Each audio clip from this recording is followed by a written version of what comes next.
Hello everyone. आज अपन revise करेंगे compromise and arrangement का सेक्शन 230। तो सबसे पहले मैं आपको इसका बैकग्राउंड दे देता हूँ एक क्विक। इसमें होता क्या है, कॉम्प्रोमाइज अरेंजमेंट स्कीम प्रपोज की जाती है। उसके लिए एप्लीकेशन करते हैं ट्रिब्यूनल को। कौन करते हैं? क्रेडिटर, मेंबर या फिर कंपनी खुद एप्लीकेशन करती है ट्रिब्यूनल को। तो ट्रिब्यूनल मीटिंग बुलाता है, क्रेडिटर की या मेंबर्स की मीटिंग बुलाता है। और फिर उस मीटिंग का के बुलाने के बाद में वो स्कीम में से आगे जाके अप्रूवल दी जाती है और ट्रिब्यूनल ऑर्डर पास करता है। तो अब देखते हैं, सबसे पहले इसमें कौन कौन अप्लाई कर सकता है। कंपनी कर सकती है, क्रेडिटर कर सकते हैं, मेंबर कर सकते हैं, लिक्विडेटर और वॉलेंट्री लिक्विडेशन के केस में लिक्विडेटर भी कर सकता है।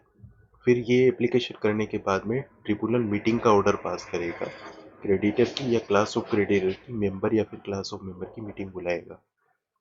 तो अब ये जो एप्लीकेशन देंगे, तो उसके साथ में एफिडेविट में क्या क्या, एप्लीकेशन के साथ में क्या क्या डिस्क्लोज करेंगे, जो भी एप्लीकेशन देने वाले हैं वो एप्लीकेंट क्या क्या डिस्क्लोज करेगा।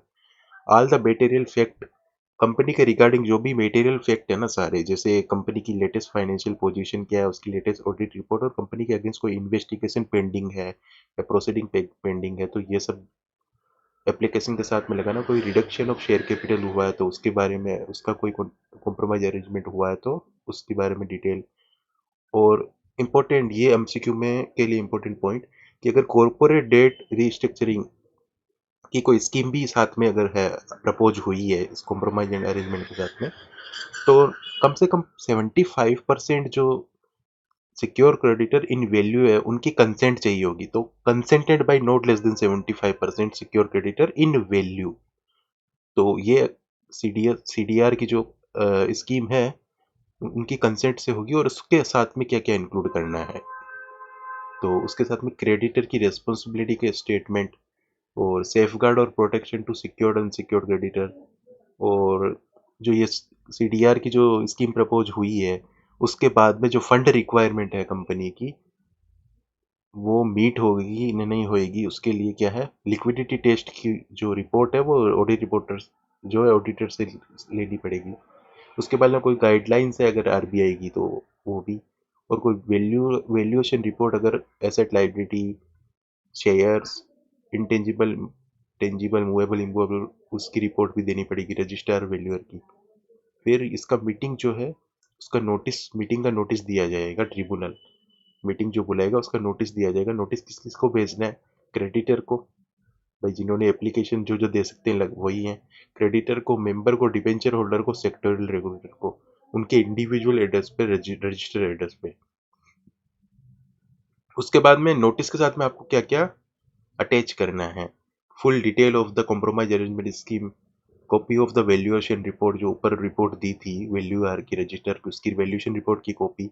और एक्सप्लेन करना अगर उस कॉम्प्रोमाइज अरेंजमेंट की स्कीम से जो है क्रेडिटर, केएमपी, प्रमोटर, इन सब पे क्या इफेक्ट पड़ा है वो एक्सप्लेन करना।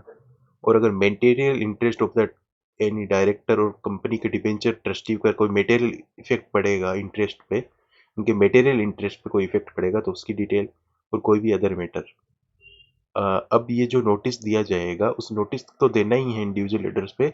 उसके साथ में जो डॉक्यूमेंट है या नोटिस है वो वेबसाइट पे भी लगा सकती है कंपनी, वेबसाइट पे भी लगाएगी, और लिस्टेड है तो सेबी को भी ये सब सारे डॉक्यूमेंट भेजने पड़ेंगे, और न्यूज़पेपर में भी पब्लिश करना है इसको।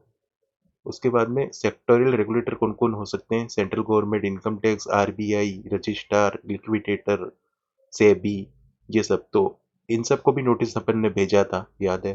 तो ये लोग जो है विद इन 30 डे जो है इस स्कीम के बारे में कोई रिप्रेजेंटेशन मेड है उनको देना है तो वो दे सकते हैं 30 डेज में। अगर नहीं देते हैं ये कुछ, तो ये मान लिया जाएगा कि इनको कोई रिप्रेजेंटेशन नहीं देना है। ठीक है। और जो ट्रिब्यूनल जो है एप्लीकेशन के बाद में जो मीटिंग बुलाता है क्रेडिटर की या मेंबर्स की, तो मेंबर्स की तो बुलाना ही है, लेकिन क्रेडिटर की चाहे तो नहीं भी बुला सकता, मतलब डिस्पेंस विथ भी कर सकता है। कैसे? अगर एफिडेविट में नॉट लेस देन 90%, मतलब कम से कम at least 90% of the value of the creditor agree कर जाए या कंफर्म कर जाए इस स्कीम को, तो क्रेडिटर और क्लास ऑफ क्रेडिटर की ट्रिब्यूनल को मीटिंग बुलाने की जरूरत नहीं पड़ेगी। वोट कैसे होगा? वोट पर्सनल देमसेल्फ, मतलब खुद भी दे सकता है, प्रॉक्सी के थ्रू दे सकता है, पोस्टल बैलेट के।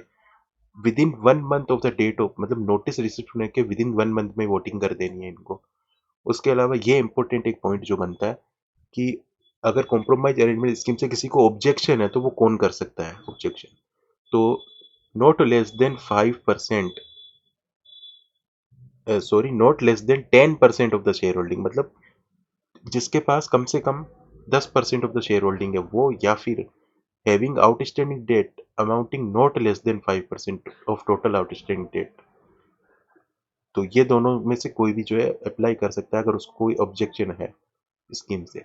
फिर ये भी एक इम्पोर्टेंट पॉइंट है कि ट्रिब्यूनल का जो है ऑर्डर वो सब पे बाइंडिंग होगा, लेकिन पहले मीटिंग में ये अप्रूव होगी ना स्कीम जब। तो अप्रूव कैसे होगी ये स्कीम? जब majority of the persons representing 3/4 in value of the creditor और क्लास ऑफ क्रेडिटर, मेंबर और क्लास ऑफ क्रेडिटर वोटिंग करके इसको अप्रूव कर देते हैं, तो वो मान वो तो ये एक्सेप्ट हो जाएगी स्कीम। तो ये अप्रूव करेंगे। इसमें ये ध्यान रखने वाली बात है कि मेजॉरिटी ऑफ द पर्सन भी दिया है और 3/4 इन वैल्यू ऑफ द क्रेडिटर भी दिया है, तो ड्यूल मेजॉरिटी इसमें। मेजॉरिटी ऑफ द पर्सन मतलब 5 है अगर, तो 5 में से 3 का वोट आना भी चाहिए। और इन वैल्यू 3/4 मतलब 10 लाख के हैं तो इसका 3/4 मतलब 7.5 लाख से ऊपर के क्रेडिटर भी एग्री कर जाएं तो भी अप्रूव हो जाएगी। उसके अलावा ट्रिब्यूनल अपना ऑर्डर जो पास करेगा उसमें फाइनल ऑर्डर पास करेगा स्कीम अप्रूव करने के बाद, तो उसमें वो क्या क्या ऑर्डर में क्या क्या इंक्लूड करेगा, क्या क्या इंक्लूड कर सकता है। अगर कन्वर्जन ऑफ प्रेफरेंस शेयर हो रहा है इनटू इक्विटी तो उनके बारे में भाई उनको ऑप्शन दिया जाएगा, आपको डिविडेंड कैश में देना है देंगे, ऑप्शन कैश का भी दिया जाएगा और इक्विवेलेंट नंबर ऑफ शेयर उसमें, ठीक है, आपका जो भी एरियर ऑफ डिविडेंड है वो कैसे पे किया जाएगा उसके बारे में।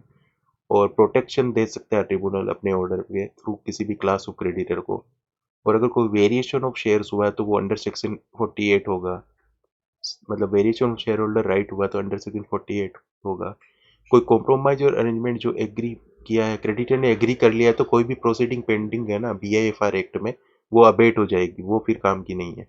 और अदर मैटर मतलब जो भी डिसेंटिंग शेयर होल्डर है ना, मतलब जो यहाँ पे मेजोरिटी ऑफ 3/4 ने जो मीटिंग में अप्रूव किया है ना क्रेडिटर ने, उनके अलावा जो कुछ ऐसे भी होंगे ना जिन्होंने एग्री नहीं किया है, तो 75% है, लेकिन 25 ऐसे भी तो हो सकते हैं, 25 जो अग्री नहीं किए, तो उनको बोलते हैं डिसेंटिंग शेयर होल्डर। तो उनको एग्जिट कंपनी से करवाने के लिए क्या क्या हो उनके बारे में ट्रिब्यूनल अपना ऑर्डर में उसके बारे में भी लिख सकता है। और फिर एज यूजुअल आपको विद इन 30 डेज कंपनी को ये जो ट्रिब्यूनल का ऑर्डर है वो रजिस्ट्रार को फाइल करना पड़ेगा। और कॉम्प्रोमाइज अरेंजमेंट जो होगा वो एज पर द 68, अगर बाईबैक होता है कॉम्प्रोमाइज अरेंजमेंट में तो ट्रिब्यूनल ऑर्डर सेंक्शन करेगा, तो बाईबैक प्रोविजन जो है 68 कंपनी के उसके अकॉर्डिंग ही करेगा। और अगर कोई टेक ओवर इंक्लूड करना चाहता है तो उसको भी कर सकता है इंक्लूड, लेकिन अगर सेबी मतलब लिस्टेड कंपनी है तो सेबी को सेबी रेगुलेशन के अकॉर्डिंग करना पड़ेगा। चलो थैंक यू।